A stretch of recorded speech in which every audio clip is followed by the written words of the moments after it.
अब इसमें मैं पहले बता देता हूँ जो मुझे लगता है कि इंपॉर्टेंट है और जो आने के चांसेस हैं। रिफ्लेक्शन 2 वर्ड से याद रखने को आता, क्या? Bounce back. क्या? Bounce back. ये ऊपर से नीचे ही गिर रही है, क्यों? ग्रेविटी। हम चलते चलते रुक रहे हैं, क्यों? फ्रिक्शन।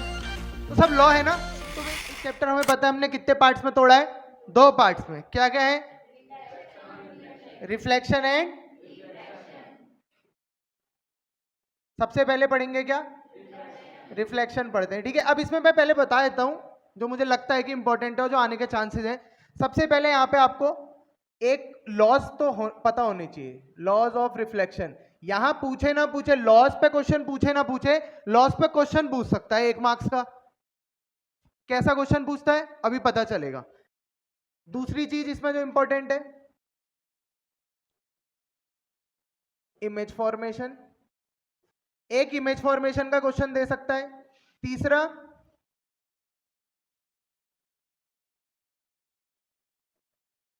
Mirror formula. चौथा यूजेस। बस ये 4 चीजें हैं जो आपको इस पर्टिकुलरली रिफ्लेक्शन में पता होनी चाहिए। पहला है लॉज ऑफ रिफ्लेक्शन, दूसरा इमेज फॉर्मेशन, तीसरा मिरर फॉर्मूला, चौथा यूजेस, पांचवा मेन तो लिखा ही नहीं, टाइप्स। ये आ गया मिरर फॉर्मूला में, आ गया न्यूमेरिकल टाइप्स ऑफ मिरर्स, ये तो लिखा ही नहीं।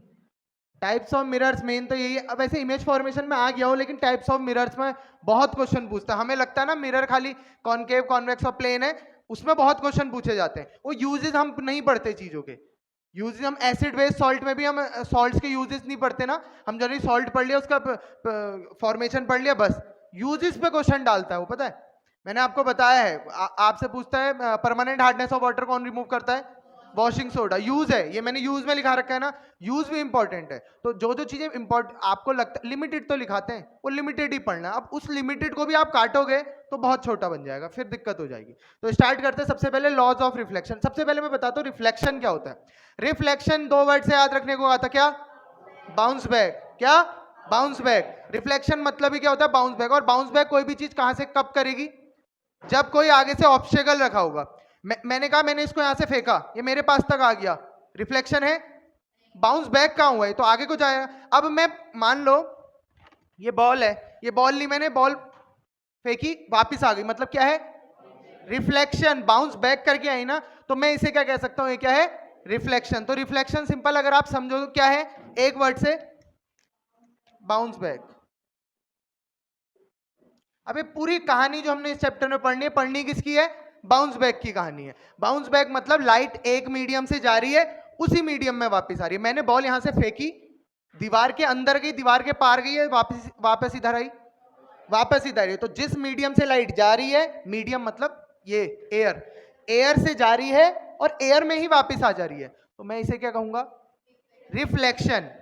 Bouncing back. तो डेफिनेशन याद नहीं करनी, सिंपल बनाओ। The bouncing back of a light from one medium to a same medium. Other medium नहीं आएगा, वो रिफ्रैक्शन हो जाएगा। तो रिफ्लेक्शन क्या बोलोगे? किसी जब भी लाइट रे बाउंस हो रही है एक मीडियम से और उसी मीडियम में वापस आ जा रही है, हम उसे क्या कहते हैं? रिफ्लेक्शन। समझ में आया? ये स्टार्टिंग है। अब इसमें इंपॉर्टेंट क्या है? सबसे पहला लॉज ऑफ रिफ्लेक्शन। रिफ्लेक्शन के लॉज मैंने कहा है, हमेशा बताता हूं हर चीज लॉ के तहत होती है, बिना लॉ के कुछ नहीं होता। हम खड़े हैं यहाँ पे, किस कारण से खड़े हैं? ग्रेविटी। ये ऊपर से नीचे ही गिर रही है, क्यों? ग्रेविटी। हम चलते चलते रुक रहे हैं, क्यों? फ्रिक्शन। तो सब लॉ है ना। तो वैसे यहाँ पे भी रिफ्लेक्शन, लाइट का जाना और आना कोई एक पर्टिकुलर लॉ को फॉलो करता है। उन लॉज को हम क्या कहते हैं? Laws of reflection. कितने लॉज ऑफ रिफ्लेक्शन होते हैं? 2 लॉज ऑफ रिफ्लेक्शन होते हैं। बहुत इजी। उससे पहले मैं आपको रिफ्लेक्शन होता कैसे ये बता देता हूं, उससे हम लॉ बड़ी जल्दी समझ में आ जाएगा। अच्छा, ये क्या है? ग्लास है। ये ग्लास तब तक मिरर नहीं बनता जब तक उसमें पीछे से सिल्वर कोटिंग ना हो। ये जो छोटे छोटे ऑब्स्टेकल जैसे, मतलब ऑब्लिक जैसे बनाए, क्या रिप्रेजेंट कर रहे हैं? ये कोटिंग है। किसकी किसकी? सिल्वर की ही कोटिंग। क्यों? Because it is the best reflector of light. Silver best reflector होता है लाइट का, इसलिए हम ग्लास के पीछे कैसी पॉलिश करते हैं। लेकिन आप लोगों को सिल्वर नहीं दिखता, क्यों? क्योंकि उस सिल्वर को बचाने के लिए भी एक पेंट बाहर से नॉर्मल वाला पेंट किया रहता है। तो ये है। सिंपल। अब एक लाइट आ रही है और रिफ्लेक्ट हो जा रही है, समझ में आया? एक लाइट आई, ऑब्वियस है बाउंस बैक यही हो रहा होगा। मैंने एक जहां पे वो मिरर को स्ट्राइक करती है एक परपेंडिकुलर डाल दी। अब इसमें कहानी समझो क्या क्या होता है। ये क्या होता है, कहा मैंने मिरर। ये क्या है, जो भी लाइन गिर रही है, हमेशा याद रखना इंसिडेंट मतलब क्या होता है, गिरना। तो जो भी लाइट गिर रही होती है सरफेस पे उसे क्या कहते हैं, इंसिडेंट रे या इंसिडेंट लाइट। ये हो, अच्छा एरो से पता चला मुझे इंसिडेंट ये है, इंसिडेंट रे जो गिर रही है, एरो से पता चला ना गिर रही है। जहां पे गिर रही है उसे क्या कहूंगा, पॉइंट ऑफ इंसिडेंस। जिस पॉइंट पे गिरती है इस पॉइंट को क्या कहते हैं, पॉइंट ऑफ इंसिडेंस। दूसरी चीज, दो चीज आ गई। जहां अब ये यहां के बाद वापस गई, कहीं तो गई, उसे क्या कह रहे हैं, क्या हो रहा है, वो रिफ्लेक्ट हो रही है ना, वो लाइट क्या हो रही है, रिफ्लेक्ट। तो उस रे को क्या कहेंगे, रिफ्लेक्टेड रे, रिफ्लेक्टेड। बस कहानी यही है। एक एक्स्ट्रा चीज आती है, इसे क्या कहते हैं, परपेंडिकुलर। तो कोई भी मिरर सरफेस के, जो मैंने देखो एक डॉटेड लाइन डाली यहां पे, मैंने कहा ना, और ये कहीं पे भी डाल दी मैंने, कहां पे डाली, ना सेंटर पे नहीं, जहां पे इंसिडेंट रे मिरर को स्ट्राइक कर रही थी। सेंटर, इसका सेंटर मान लो यहां होगा, मैंने यहां नहीं डालूंगा। जहां पे इंसिडेंट रे स्ट्राइक कर रही होगी किसको, मिरर सरफेस को, उसे क्या कहेंगे, पॉइंट ऑफ इंसिडेंस। और वहां पर से अगर मैंने एक नॉर्मल ड्रॉ कर दी मिरर सरफेस के, नॉर्मल मतलब क्या होता है, परपेंडिकुलर। अगर मैंने नॉर्मल ड्रॉ कर दी तो उसे क्या कहेंगे, नॉर्मल रे। नॉर्मल मतलब पता चल गया क्या होता है, नॉर्मल मतलब ही होता है परपेंडिकुलर। परपेंडिकुलर का दूसरा नाम कह सकते हो नॉर्मल होता है। समझ में आई ये चीज, कोई डाउट? चलो अब आगे बढ़ते हैं। अब आता है, दो चीजें और आती है, angle, incident, angle of incidence और एंगल ऑफ रिफ्लेक्शन। तो बेसिक्स अगर समझे, इसमें बहुत इंपॉर्टेंट है। मैंने कहा था ना लॉज ऑफ रिफ्लेक्शन में क्वेश्चन पूछता है, तो एंगल पता होना चाहिए उसके लिए आपको। तो लॉज ऑफ रिफ्लेक्शन में क्वेश्चन क्या पूछता है, वो बाद में पूछते, बताते, पहले समझते कि एंगल ऑफ इंसिडेंस और एंगल ऑफ रिफ्लेक्शन क्या है। तो ऑब्वियस है, एंगल ऑफ इंसिडेंस की मैं जब बात कर रहा हूं, एंगल ऑफ इंसिडेंस की मैं जब बात कर रहा हूं, तो इसमें इंसिडेंट रे का कुछ रोल रह रहा होगा, ऑब्वियस है रह रहा होगा। तो जब जो भी एंगल इंसिडेंट रे नॉर्मल के साथ बनाती है, याद रखना, जो एंगल इंसिडेंट रे नॉर्मल के साथ बनाती है उस एंगल को हम क्या कहते हैं, एंगल। ये वाला, ये देखो कंफ्यूज करने के लिए ना, पेपर में आपको मिरर के साथ कहेगा, लेकिन आपको कॉन्सेप्ट पता होगा कि किसके साथ होता है, नॉर्मल रे के साथ। मिरर के साथ कभी एंगल नहीं बनाएगा, बनाएगा किसके साथ, तो जो एंगल इसके साथ बनता है उसे क्या कहते हैं, एंगल ऑफ। और जो भी रिफ्लेक्टेड रे नॉर्मल के साथ बनाती है उसे क्या कहते हैं, एंगल ऑफ। कोई डाउट? पक्का? एंगल ऑफ रिफ्लेक्शन क्या होता है, the angle made between incident ray and normal. Normal, जो इंसिडेंट रे गिरी और जो उस पॉइंट पे नॉर्मल थी, उनके बीच का जो एंगल है, इसे क्या कहेंगे, एंगल ऑफ इंसिडेंस। अब नॉर्मल थी, यहां से वो जो लाइट गिरी थी वो वापस भी तो जाएगी, कहीं ना कहीं को इधर जाएगी, इधर जाएगी, तो वो जितना एंगल नॉर्मल के साथ बना रही है उसको क्या कहते थे, एंगल ऑफ। समझ में आया? जिसको ये वाला कॉन्सेप्ट पता है, अगर इस पोर्शन से क्वेश्चन आता है तो जेब में लग के लाओगे मार्क्स को, गारंटी। अगर ये एंगल आई और एंगल आर आ गया तो, किसको नहीं आया, सबको आ गया एंगल आई एंगल आर क्या होता है। अब मैं आता हूं लॉज में, क्योंकि मेरे को लॉज बताने से पहले मुझे टर्म्स बताना जरूरी था। तो देखो दो लॉ हैं, कितने लॉ हैं, एक और दो। पहला लॉ कहता है, अगर ये आपको ये जो फिगर दिख रहा है आपको, ये डायग्राम, अगर ये याद है, दिमाग में ये बैठा हुआ है, तो आप पहला लॉ आराम से बोल लोगे, याद करने की जरूरत नहीं है। तो पहला लॉ क्या कहता है, ये कौन सी रे है, ये कौन सी रे है, ये कौन सी रे है, क्या चीज कॉमन दिख रही है तीनों में, सब एक ही जगह पे मिल रही है। ऐसा लग रहा है ना, सब ये यहां पे आ रही है, यहां से जा रही है, ये भी यहीं पे आ रही। तो क्या बोलोगे, the incident ray, the reflected ray and the normal lies on the same plane. क्या कहा मैंने, इंसिडेंट रे, रिफ्लेक्टेड रे और जो नॉर्मल रे है, ये सब क्या होती है, एक ही पॉइंट पे लाई करती है और एट द सेम प्लेन। आप देखो,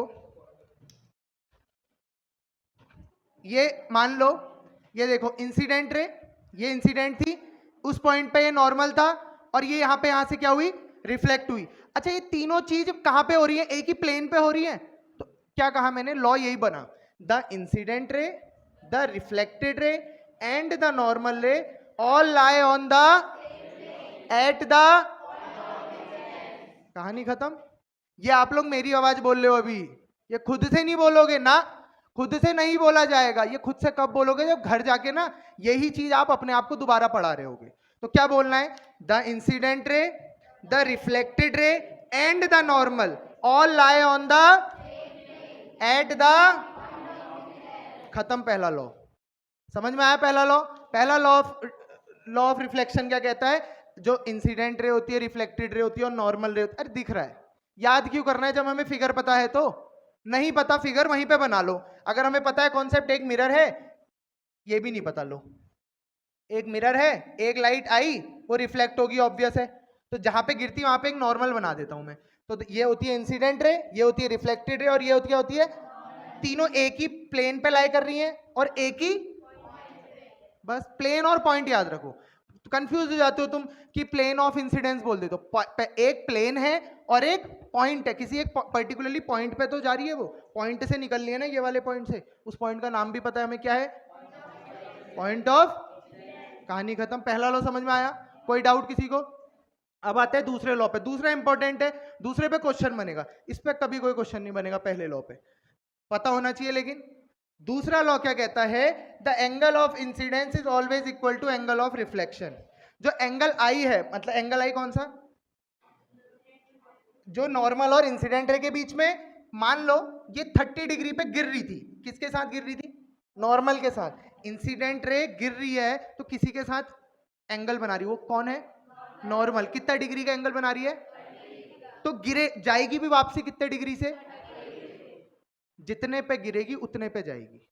तो एंगल आई और एंगल आर इक्वल होते हैं according to second law of reflection. क्या कहता है? The angle of incidence is always equal to angle of, अब ये तो हमें थ्योरेटिकल पता है, क्वेश्चन कहां पे पूछता है? क्वेश्चन आपको कहेगा the angle made by the incident रे with the mirror is 60 degree, find the angle of reflection. ध्यान से सुनना, क्वेश्चन क्या बोला? बच्चा बड़ा खुश हो जाता है, अरे ये तो मुझे आता है, कि the angle made by the incident ray is 60 degree, find the angle of reflection. तो according to second law of reflection angle I equal to angle R, तो एंगल आर भी कितना हो गया? नहीं। क्वेश्चन अगर ध्यान से सुना तो मैंने कहा the angle made by the incident रे विद द मिरर सरफेस बोला मैंने, लेकिन एंगल ऑफ इंसिडेंस क्या होता है? विद द, तो अच्छा अब आपको पता है ना गलती होने के चांसेस हैं। तो जब एक क्वेश्चन आए ना तो ओवर कॉन्फिडेंस में आके नहीं हमें आता नहीं, ध्यान शांत मन से सोच रहे हैं। जरूरी नहीं ना यही दे, क्या पता यही दे दे, तो फिर भी 90 से माइनस करके करे जा रहे हो। ध्यान से सुनना है, ध्यान से समझना है क्वेश्चन। क्वेश्चन अगर कह रहा है the angle made by the incident रे with the normal is 30 degree, तो तब एंगल आर कितना होगा? और यही उसका एक दूसरा क्वेश्चन बना दिया मैंने, the angle made by the incident रे with the mirror surface is 30 degree, तब कितना हो जाएगा? क्यों हो रहा है अब समझ लो। पहले केस में मैंने कहा ये अगर the angle made by the incident रे with the normal is 30 degree, मतलब ये भी कितना हो जाएगा? क्योंकि हमें पता है angle I equal to angle. दूसरा क्वेश्चन, और दूसरे चांसेस कंफ्यूज करता है पेपर में, तो दूसरे के चांसेस ज्यादा रहते हैं। दूसरा कहता है the angle made by the incident रे with the mirror surface is 60 degree.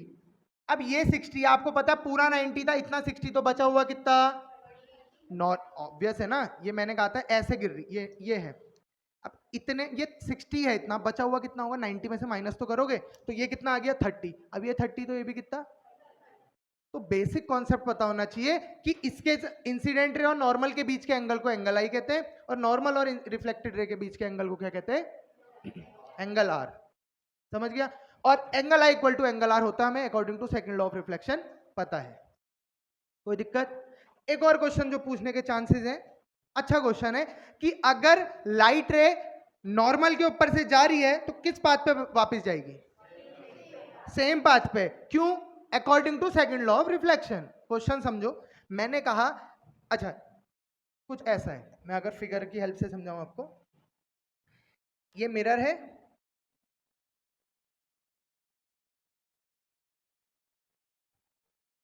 ये नॉर्मल था, ठीक है।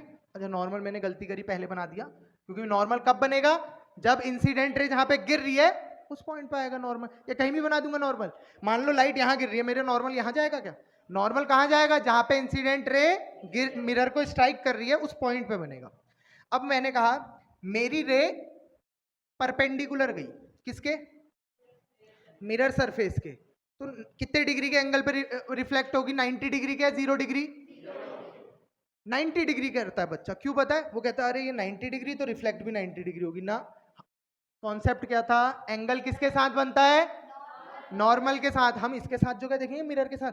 ये अच्छा ये नॉर्मल थी, इसी के ऊपर से मैंने क्या डाली, कित ये नॉर्मल, समझ लो ये नॉर्मल है, इसके ऊपर इंसिडेंट रे जा रही है, कितने डिग्री का एंगल है दोनों के बीच में, 0 ही तो कोई एंगल दिख रहा है। अगर इतना होता मैं कहता चलो 10 15 कुछ है, इतना 5 2 3, अब कितना है, तो 0 डिग्री है, तो रिफ्लेक्ट भी कितने पे होगी, क्यों, जितने पे गिरेगी उतने पे वापस होगी। तो एंगल आई अगर 0 है तो एंगल आर भी कितना होगा, तो जिस पाथ पे जाएगी उसी पाथ पे वापस हो जाएगी। मान लो ऐसे गिर रही होती तो ऐसे नहीं जाती, ऐसे जाती, ऐसे गिर रही है ऐसे आती। मतलब सिंपल है, जितने पे गिर रही है उतना ही एंगल नॉर्मल के साथ बनाएगी जाने वक्त भी। समझ में आया, कोई डाउट, पक्का? पहला टॉपिक क्लियर हो गया, लॉज ऑफ रिफ्लेक्शन। जो जो क्वेश्चन आ सकते हैं, तीन क्वेश्चन आने के चांसेस है। पहला क्वेश्चन क्या, एंगल का। दूसरा क्या,